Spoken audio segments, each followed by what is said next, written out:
Programang ito ay rated SPG. Striktong patnubay at gabay ng magulang ang kailangan. Maaaring may masiselang tema, lengguwahe, karahasan, sexual, horror o droga na hindi angkop sa mga bata.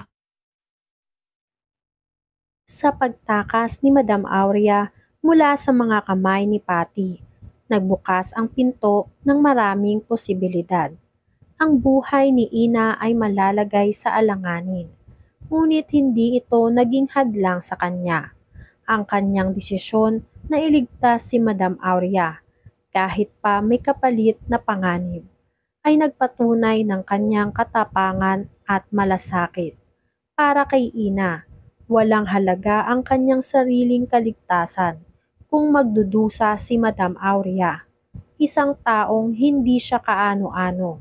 Ipinakita ni Ina na ang tunay na pamilya ay hindi nakabase sa dugo, kundi sa pagmamahal at sakripisyo.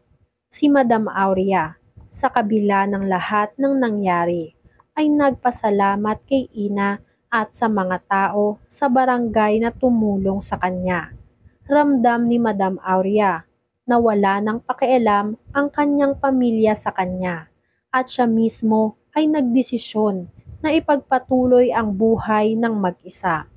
Pinili niyang magtago sa isang facility o sa bahay nila Ina at alam niyang malabo nang muling makapag-ugnayan pa sila sa kanyang mga kamag-anak.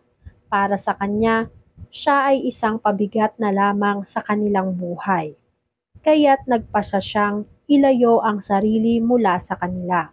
Lalo pa at tuluyan siyang binabaliw ng kung sino mang tao sa likod ng mga gamot na pinapainom sa kanya ni Patty.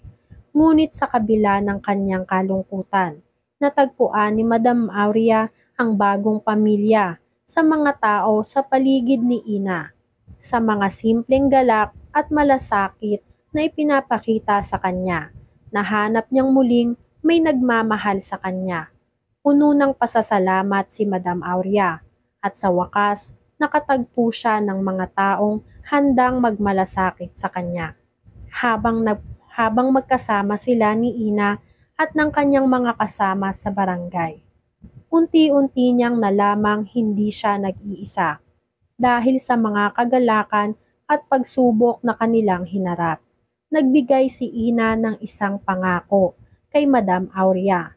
Siya ang mag-aalaga at magpoprotekta sa kanya, kahit na tumanggi na ang kanyang sariling pamilya sa kanya. Ipinagmalaki ni Ina na magiging tunay siyang pamilya kay Madam Aurea. Ang utang na loob ni Ina kay Madam Aurea ay hindi mababayaran, kaya't pinili niyang alagaan at protektahan siya ng walang pag-aalinlangan. Hindi papayag si Ina na muling mawala si Madam Aurea mula sa kanya at handa siyang magsakripisyo upang maprotektahan ang buhay at kaligtasan nito. Samantala, nagpatuloy ang gulo sa pagitan ni Attorney Charlie at Francis dahil sa sapilitang pagpapalayas ni Attorney Charlie kay Ina mula sa coffee shop ni Francis. Nawala ng tiwala si Francis sa kanyang ama. Ang pagpapahiya na ginawa sa kanya ay hindi na matanggap ni Francis, kaya't nagdesisyon siyang kausapin si Ina upang humingi ng paumanhin. Alam ni Francis na si Ina ay hindi makatarungan na pinatalsik sa coffee shop niya, kaya't nais niyang personal na magsorry at makipag-ayos kay Ina. Ngunit sa likod ng pagpapatawad na iyon, may iba pang mga plano si Lani. Naisip niyang si Francis ang magiging susi upang matuklasan kung nasaan si Madam Aurea. Kaya't iniutos niyang sundan ni Attorney Charlie si Francis gamit ang kanyang mga tauhan. Alam ni Attorney Charlie na tamang desisyon iyon. Kaya't nang malaman nilang pupunta si Francis kay Ina, mas pinili nilang sila na mismo ang sumunod kay Francis upang tiyakin na matutukoy nila ang lokasyon ni Madam Aurea. Habang nagsisimula ng magtulungan ang mga tauhan ni Attorney Charlie upang sundan si Francis. Naging mas mapanuri si Francis. Nahulog siya sa bitag, ngunit hindi siya nagpatalo. Nakipagsabwatan siya kay Ina upang iligtas si Madam Aurea mula sa mga kamay ng masasamang tao. Si Francis, bagamat anak ni Atty. Charlie, ay nagdesisyon na tama ang ginawa ni Ina. Ito ang magpoprotekta kay Madam Aurea na minamaltrato sa facility. Sa isang pagkakataon, nagkunwari si Francis na nagulat siya sa pagkakita ni Atty. Charlie at ng kanyang mga tauhan sa bahay ni Ina. Hindi inamin ni Francis na alam niyang tinatago ni Ina si Madam Aurea. Ngunit nagsimula ng magduda si Atty. Charlie. Nagkagulo at nagsisigawan ang lahat sa harap ng bahay ni Ina. Pinagbintangan nilang kidnapper si Ina, pero hindi nagpatalo si Ina. Lumabas siya ng bahay at hinarap ang mga akusasyon. Tinanggi niyang may kinalaman siya kay Madam Aurea at ipinakita niyang walang dapat ipag-alala si Atty. Charlie. Ngunit sa loob ng bahay, itinago ni Ina si Madam Aurea sa isang ligtas na lugar, kaya hindi nila ito natagpuan.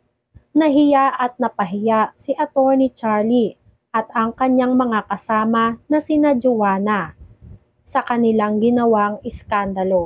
Sa kabila ng kanilang mga paratang, wala silang natagpuang ebidensya. Sa tulong ni Francis, na protektahan si Madam Aurea at nanatili silang ligtas mula sa mga pag-uusig ng kanyang pamilya at mga kalaban.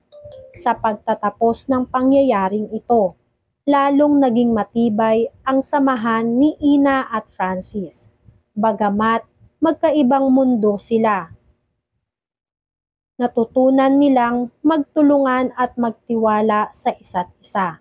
Ang pagmamahal ni Ina kay Madam Aurea ay nagsilbing gabay sa kanya upang magsakripisyo at magbigay ng proteksyon.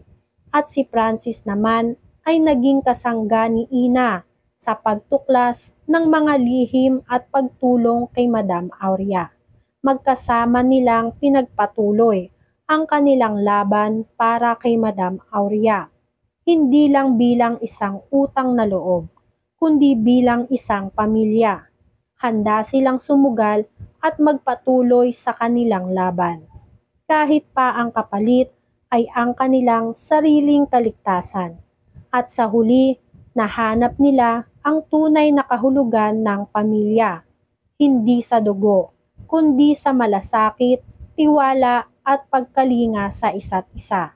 Yan nga ang mga kaganapan at mga dapat nating abangan dito sa Shining Inheritance. Kung gusto nyo pa ng mga ganitong klaseng video ay mag-subscribe at i-like itong video na to. Maraming salamat po.